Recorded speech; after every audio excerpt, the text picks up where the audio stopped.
The lion had hunted many times before. He had chased, he had killed, he had watched life fade from the eyes of prey. But this night was different, because the antelope standing at the waterhole was not running. She was not screaming. She was not begging for mercy. She was watching him. And before the moon would set, one choice would cost the lion his family, his kingdom, and the life he was born into. The lion stood at the edge of the waterhole, his golden eyes locked on the antelope drinking alone under the moonlight. His body was low in the grass, muscles tight, claws ready. His father's voice echoed in his mind. A lion who hesitates is a lion who starves. Tonight he would not hesitate.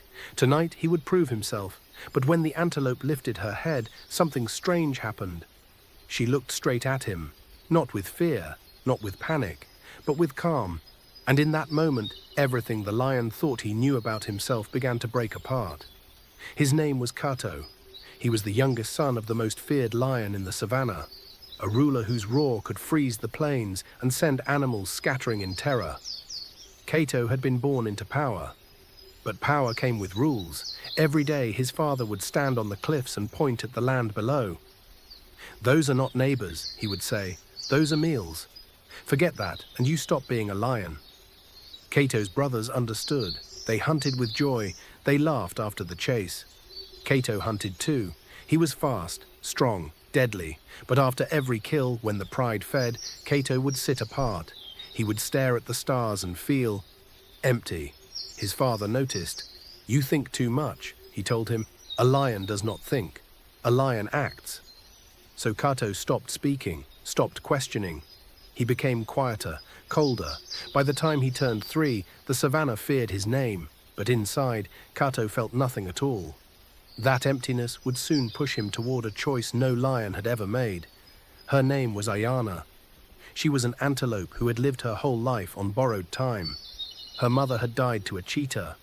Her herd had scattered during a wildfire. Since then, Ayana had survived alone. The other antelopes mocked her caution. "You'll die from fear before a predator gets you," they said. But fear kept Ayana alive. She listened to every sound, watched every shadow. She drank only when the moon was high. On this night, the air felt wrong, too quiet. Ayana lowered her head to drink, then froze. She felt eyes on her. Slowly she looked up. The lion was there, hidden, waiting. Most prey would have run, but Ayana had learned something important. Panic makes you easy to catch. So she stayed still. She looked at him, and she waited for him to decide. Kato's heart pounded. Everything was perfect. Distance, wind, timing. But her eyes stopped him. He stepped out of the grass into the moonlight. "You're not afraid," he said quietly. Ayana tilted her head. "I'm always afraid," she replied, "but running won't change what you choose." "Why didn't you run? Would it have mattered?" "No," Kato said, "I would have caught you." "Then I chose to meet my end standing still." The wind moved through the grass. A hyena laughed far away, and Kato did something no prey had ever seen before. He turned around and walked away. Kato walked away that night, but walking away would soon cost him everything. The next night Kato returned. He told himself it was patrol, territory check, nothing more, but Ayana was there. "You came back," she said. "I don't know why," Kato replied. "You could have killed me." "I know. Why didn't you?" Kato sat down slowly.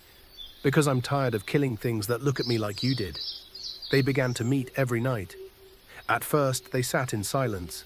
Then they talked. Ayana spoke of running, of loss, of never feeling safe. Kato spoke of his father, of pressure, of feeling alone among lions. "I've been told my whole life what I am," Kato said, "but I don't know if that's who I want to be." Ayana looked at him softly. "Then maybe you don't have to decide yet." For the first time, Kato felt something new. Peace. But peace in the wild never lasts. One night, his brother Jabari followed him. From the shadows, Jabari watched the lion sit beside prey, his face twisted with rage. By morning, the secret would no longer belong to Kato alone. Jabari confronted him. "I saw you," he growled. "You're weak. If father finds out, you're finished." Kato begged him not to tell. Jabari laughed. A lion who protects prey deserves nothing. That night, Cato ran. He found Ayana grazing under the stars. "You have to leave," he said. "The pride is coming."